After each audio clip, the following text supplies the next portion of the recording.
You are a rookie hero. While a dangerous supervillain was preoccupied, rival villains kidnapped his wife. You were the only hero willing to help get his wife to safety. The terrifying supervillain now wants to thank you in person. Ben hissed as he sat down on the bench. His arm was in a sling, and his ribs made breathing hard. He definitely wasn't working any time soon, nor was he going to forget the sound his arm made when it broke. Thankfully, he got some meds and a doctor's note, but disability only covered so much. He also had to pay out of pocket. He sighed and enjoyed the sun. One problem at a time, he muttered as he closed his eyes and took the warm sun in. It's a school day. The park was mostly empty. It was pretty boring overall, and Ben found himself enjoying it. Sometimes, moonlighting as a hero was too chaotic. Even with powers, it wasn't easy to deal with the stress. The constant cortisol coursing through you did things. It also didn't help that his sleeping schedule was less than ideal. A little dose of the bland and average did wonders. He leaned back, grunted a little in discomfort, and allowed himself to be alone with his thoughts. To ditch the noise for a bit and dive into the silence of his mind. Last night was a whiplash. Even now, he could still feel the shock and disbelief he felt. Sure, he was no pro, but leaving someone to their fate like that. He wasn't sure what to do with it. "Pardon me," a voice said as they sat down beside Ben.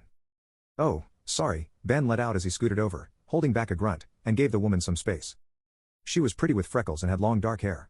She wore tight jeans and a trendy shirt with a design featuring all the city's sponsored heroes. In her hands was a large unopened bag of chips. She also had a red bandana around her neck. She was staring at the empty park. Ben looked around. There were plenty of empty benches. Alarm bells were going off in his head. He looked at her again and found himself looking more closely. More specifically, he stared at her red bandana tied around her neck. "Can I help you?" Ben finally asked. "You already did. You saved my wife last night," she said. Wait, you." She crinkled the bag of chips loudly, loud enough to cut him off. "I go by Jem," Jem said. "I am not giving you my name." She snorted. "Ben," she said, surprising the shit out of him. "You really shouldn't have gone to the closest hospital or used your ID. It made finding someone treated with a broken arm a bit easier." "That's fuck." She was right. "Rookie mistake," she said with a smile. "Luckily, I'm here to thank you," she said as she handed him the bag of chips. Ben hesitantly accepted it. It was heavy.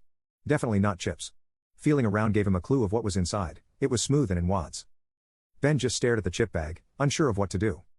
"If you don't mind me asking," Jem spoke up, "why did you do it?" Other rookies would have been spooked off, and the sponsored folk, well, they don't take risks if they don't have to. "Yeah, I'm starting to see that," Ben said with a small frown as he set the bag down by his feet, wincing as he did. "I still can't believe their reply. There's no money in it, and it hurts a villain. It's a freebie, a frigging freebie." "That's how it goes in these parts," Jem said. "That comic book heroics might work in a small town, but up here in the big city, everyone's gotta eat. Just gotta make sure you're not the one on the menu." "Shouldn't have to be that way," Ben grunted as he leaned back onto the bench, not seeing any immediate danger. "Not that why you risked your life?" Jem asked. Ben could feel her eyeing him. Ben shook his head as he stared off into the distance. "Your partner in crime, she looked like she needed saving. I saved her," Ben said with a shrug. "If I put the standard on who deserves to be saved, I'm not sure I'll like where I end up. Even if it's a criminal? Then I'll make sure they see their day in court. Even if they break out? Or bribe the judge? I'll leave it to the lawyers to figure out. Heck, they got Capone on tax evasion. That they did. But would it be worth it, even if everyone and everything is corrupt?" Ben sighed at that. People can suck. Nature can suck. The whole system can suck. But I don't have to. If there's folks doing what they want regardless of others, then maybe there's gotta be someone who does what they want for others. Jem chuckled at that. "I see. Tell you what though, you're a rare one. And I fight the Photon 5 on a regular basis." "Not sure how to feel about that, to be honest," Ben said, "or this." He tapped the bag of chips with his foot. "Easy. Consider it. Thanks from a spouse whose loved one you saved," Jem said as she stood up. "Speaking of which, her bail ought to be posted by now." Ben nodded. The conversation was over.